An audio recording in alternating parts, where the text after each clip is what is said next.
हमारे ग्वालियर चंबल इलाके के महाराज ज्योतिरादित्य सिंधिया के बारे में अगर कोई कुछ बोलेगा तो हम उसकी जुबान काट लेंगे, ऐसे बिगड़े बोल भारतीय जनता पार्टी के एक और विधायक का निकल कर आया है। बिगड़े बोल के अलावा सियासी गलियारों में ये चर्चा तेज हो गई है कि क्या सिंधिया जी के इतने करीबी नेता हैं कि उनके पक्ष में लड़ने लगे, या फिर ज्योतिरादित्य सिंधिया के विपक्षी नेता हैं कि ज्योतिरादित्य सिंधिया को बदनाम करने के लिए ऐसे शब्दों का इस्तेमाल किया। दरअसल दोस्तों, ज्योतिरादित्य सिंधिया कांग्रेसी भाजपाई माने जाते हैं।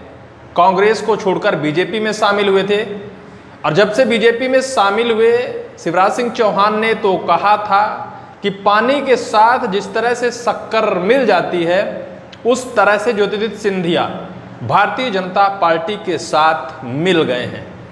लेकिन भारतीय जनता पार्टी क्या ज्योतिरादित्य सिंधिया को आज तक अपना मान रही है? क्योंकि ज्योतिरादित्य सिंधिया के मुंह से ही कुछ ऐसी बयानबाजी निकल कर आई है कि ऐसा लगता है कि उनके अंदर का दर्द रह रह कर निकलता है।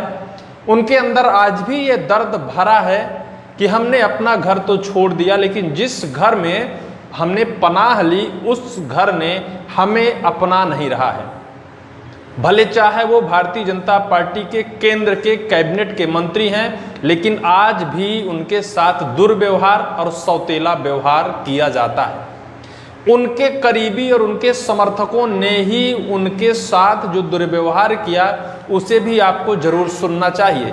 बीते दिनों मध्य प्रदेश के ऊर्जा मंत्री प्रद्युम्न सिंह तोमर ने उन्हीं के मंच में उनको आईना दिखा दिया था और कह दिया था कि आपकी ताकत और आपकी औकात क्या मध्य प्रदेश के ग्वालियर चंबल इलाके में विकास करने की नहीं है, और अगर आप विकास नहीं कर पाएंगे तो फिर हम ग्वालियर के सिंधिया महल के सामने ही जाकर धरने पर बैठ जाएंगे, और यदि आप विकास नहीं करेंगे तो हम आपके घर के सामने धरना प्रदर्शन आंदोलन करने लगेंगे। ऊर्जा मंत्री प्रद्युम्न सिंह तोमर ने उनको नसीहत भी दी थी। उन्होंने कहा था कि आप तो मोदी जी के साथ बैठते हैं, आपका मोहन यादव से अच्छा खासा संबंध है, आप मोहन यादव से बात क्यों नहीं करते हैं और मोदी जी से इसको लेकर शिकायत क्यों नहीं करते हैं? आप अपने ग्वालियर चंबल इलाके में जब से भारतीय जनता पार्टी में शामिल हुए तब से क्या ला कर दिए हैं? लेकिन सिंधिया जी अपने समर्थकों से भी जिस तरह से दुर्व्यवहार का शिकार हो रहे हैं, उसी तरह जिस पार्टी में वर्तमान में शामिल हैं उस पार्टी में भी उनका दुर्व्यवहार किया जा रहा है। अभी एक दिन पहले हमने एक खबर दिखाई थी कि ज्योतिरादित्य सिंधिया ने मोहन सरकार को आईना दिखाया था कि आपके ही मध्य प्रदेश के अंदर करोड़ों रुपए का घोटाला हो गया है, जबकि मोहन सरकार और मोदी सरकार दोनों ज्योतिरादित्य सिंधिया की ही सरकार मानी जाती है।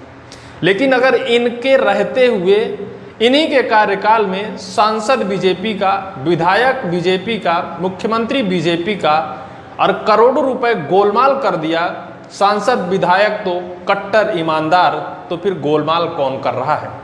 या तो गोलमाल नहीं हो रहा है, सिर्फ और सिर्फ झूठा ब्लेम भारतीय जनता पार्टी के ऊपर सिंधिया जी लगा रहे हैं, और या फिर गोलमाल हो रहा है तो फिर भारतीय जनता पार्टी के अंदर के नेता ही खेल कर रहे हैं। अब क्या असल वजह है ये साफ तौर पर तो नहीं कहा जा सकता है। फिर सिंधिया जी ने प्रेस कॉन्फ्रेंस कर इस बात को कही थी। राजनीति में इसकी चर्चा भी तेज थी, सियासत भी गर्म थी कि मोहन यादव की सरकार से क्या सिंधिया जी संतुष्ट नहीं हैं और मोहन यादव की सरकार को ही भ्रष्टाचार का करार दे देते हैं। अब एक ऐसे विधायक हैं जिनका नाम है जगन्नाथ सिंह रघुवंशी। उन्होंने ज्योतिरादित्य सिंधिया के समर्थन में आकर एक बड़बोलापन कर दिया है, और वो बड़बोलापन इतना वायरल हो गया है कि एक बार फिर से कटघरे में ज्योतिरादित्य सिंधिया कांग्रेसी भाजपाई, एक डुप्लीकेट भाजपाई, एक ओरिजिनल भाजपाई, जिसे हम डुप्लीकेट भाजपाई सिंधिया समर्थक कहते हैं, वो एक बार फिर से कटघरे में खड़े हो गए हैं। क्योंकि ज्योतिरादित्य सिंधिया को लेकर किसी ने ऐसी बयानबाजी तो नहीं की, बयानबाजी भी की गई, लेकिन किसी व्यक्ति विशेष या किसी व्यक्ति जनप्रतिनिधि विशेष किसी जनप्रतिनिधि का नाम लेकर ऐसी बयानबाजी नहीं की गई। तो फिर सिंधिया जी के समर्थक सिंधिया का नाम लेकर आखिर वायरल क्यों होना चाहते हैं।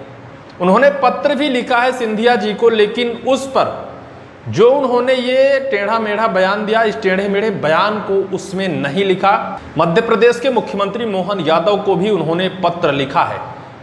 उस पत्र में भी उन्होंने ये नहीं लिखा है कि जिस शख्स ने सिंधिया जी का अपमान किया है, इन शब्दों से अपमान किया है। अब आपको हम पूरी खबर बताते हैं, शुरुआत से कहां से क्या हुआ था। बीते दिनों मध्य प्रदेश के अशोकनगर जिले के जिला पंचायत सीईओ का एक विवादित बयान वायरल हुआ था। उन्होंने अपने कर्मचारियों को कहा था कि कोई भी सरपंच, सचिव, किसी भी विधायक, सांसद का भले कोई आदमी हो, अगर वो काम नहीं करेगा तो जूता मारेंगे या फिर जूते पड़ेंगे। ऐसी बयानबाजी को लेकर हालांकि बीच में इस बयानबाजी और इस पूरे मामले को ठंडा करने का भी प्रयास किया गया, और यह पूरा मामला जिस पंचायत के जिला पंचायत सीईओ ने कही थी, उन सभी सरपंच, सचिव, रोजगार सहायक ने इसकी शिकायत कलेक्टर साहब के पास लेकर गए थे और कहा था कि ऐसी बयानबाजी, ऐसी अभद्र भाषा का प्रयोग किया गया। कलेक्टर साहब ने जांच का आश्वासन, कार्रवाई का भी आश्वासन दिया था। लेकिन इस पूरे मामले को ठंडा होता देख एक भारतीय जनता पार्टी के चंदेरी के विधायक है जिनका नाम है जगन्नाथ सिंह रघुवंशी, इन्होंने एक ऐसा बयान दे दिया कि उस बयान से जैसे तिनगारी आग का रूप ले लिया। भारतीय जनता पार्टी के विधायक हैं, कहा तो जाता है कि सिंधिया जी के समर्थक हैं, लेकिन जिस बहती आंधी को उन्होंने सिंधिया की तरफ मोड़ दिया है, तो क्या वो सिंधिया के समर्थन में मोड़ दिया है या फिर सिंधिया के विरोधी या फिर विरोधी भाषा के तौर पर उनकी तरफ मोड़ दिया है। जगन्नाथ सिंह ने कहा कि जो कोई हमारे सांसद ज्योतिरादित्य सिंधिया को लेकर अनर्गल टिप्पणी करेगा, उसकी हम जुबान काट लेंगे। हालांकि किसी ने किसी जनप्रतिनिधि का नाम लेकर ऐसी टिप्पणी नहीं की थी। राकेश कुमार जैन ने अपने कर्मियों को कहा जरूर था, लेकिन किसी जनप्रतिनिधि का नाम लेकर नहीं कहा था। अब सिंधिया जी इस लपेटे में आ गए हैं कि मध्य प्रदेश में ना तो सिंधिया जी की मध्य प्रदेश के मुख्यमंत्री के अंदर बैठे कोई मंत्री सुन रहा है, न विधायक सुन रहा है, न अफसर सुन रहे हैं, यहाँ तक के छोटे तख्ते के अधिकारी भी ऐसी अनर्गल बयानबाजी उनको लेकर कर रहे हैं कि अब सिंधिया जी को लगता है कि मुझे बैठा तो दिया गया ऐसी कुर्सी में कि लगे कि मैं मध्य प्रदेश का सबसे बड़ा दिग्गज और कद्दावर नेता हूँ, लेकिन उस कुर्सी को हवा में लटका दिया गया, चारों पावदान काट दिए गए। पता नहीं कब लुढ़क जाऊं, कोई नहीं जानता है। अब सिंधिया जी के मन में भी एक ऐसा संकेत उभर रहा है, एक ऐसा संदेश उभर रहा है कि क्या हमारे खिलाफ कोई षड्यंत्र और साजिश की जा रही है। ज्योतिरादित्य सिंधिया मध्य प्रदेश के सबसे पावरफुल और कद्दावर नेता माने जाते हैं, लेकिन राजनीतिक जानकारों का कहना है कि वो थे जरूर जब तक शिवराज की सरकार थी। अब वो पावरफुल और कद्दावर नहीं हैं, उनको सिर्फ और सिर्फ एक हवा के गुब्बारे की तरह फुला दिया गया है। कब कांटे चुभ जाएं, कब फूट जाए, कोई नहीं जानता है। लेकिन सिंधिया जी को लेकर जिस तरह से आए दिन बयानबाजी हो रही है, सिंधिया जी को लेकर छोटे से छोटे नेता, छोटे से छोटे अधिकारी उनको लेकर अनर्गल टिप्पणी कर देते हैं, ऐसी बयानबाजी दे देते हैं कि सिंधिया जी सुर्खियों में आ जाते हैं। कहीं ना कहीं यह माना जा रहा है कि सिंधिया जी के कद और पावर को और कमज़ोर करने की बहुत बड़ी साजिश रची जा रही है। देखना ये होगा कि आखिर सिंधिया जी के साथ आने वाले टाइम पर क्या होता है, इसका परिणाम क्या होता है। इस पूरी वीडियो को लेकर आपकी क्या राय है, कमेंट सेक्शन पर जरूर लिखिएगा।